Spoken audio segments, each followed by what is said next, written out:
தமிழ் சொந்தங்களுக்கு சென்னை வாஸ்து ஜெகநாதனின் நெஞ்சார்ந்த வணக்கங்கள். வாஸ்து சார்ந்த விஷயத்தில்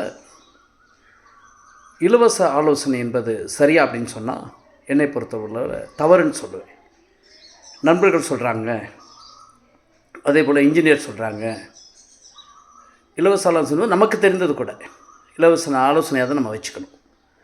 100% அது ஒரு வீடு கட்டுகிற போது தவறாக முடிந்துவிடும்.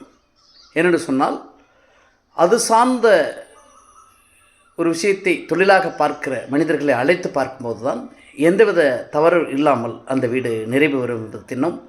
இந்த இடத்துல சொல்லக்கூடிய விஷயம், இலவசம் எடுத்துக்கொள்ளுங்கள், தவறு கிடையாது. ஆனால் ஒரு லட்சக்கணக்கில் நம்ம போட்டு பணத்தை போட்டு ஒரு வீடு கட்டுறோம்.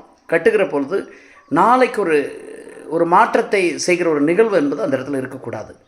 ஆக இலவசங்களை எந்த இடத்துலையும் நம்ம எதிர்பார்க்கக்கூடாது. அது வாஸ்துவிலையும் பொருந்தும் என்பது தான் தின்னும்.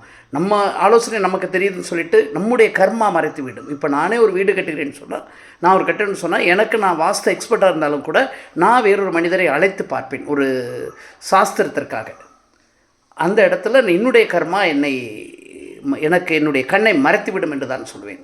ஆக எந்த விஷயமாக இருந்தாலும், ஜோதிடம் பார்ப்பது கூட, ஜோதிடம் எனக்கு ஓரளவுக்கு தெரிந்தாலும் கூட என்னுடைய குடும்பத்திற்கு நான் பார்த்துக்கொள்ள முடியும். வேறு இடங்களுக்கு ஜோதிடத்துக்கு செல்ல வேண்டிய அவசியம் கிடையாது. இருந்தாலும் நான் என்னுடைய சமீபத்தில் கூட என்னுடைய மகனுக்கு ஒரு நிகழ்வு நடந்தது. அந்த நிகழ்வுக்காக பொது ஜோதிடம் தான் சென்றேனே தவிர நானாக என்னுடைய மகனுக்கு ஜாதகத்தை பார்க்கவில்லை என்பது தான் திண்ணம். ஒரு பொது காரியம், ரெண்டு குடும்பங்கள் இணைந்து செய்கிற விஷயத்தில் நம்ம பொது நபரைத்தான் தேடணும். எனக்கு தெரியும் என்று சொல்வது கூட என்னை பொறுத்துள்ள தவறு. இந்த இடத்துல வாஸ்து ஆலோசனைக்கு கூட இந்த விஷயம் பொருந்தும்.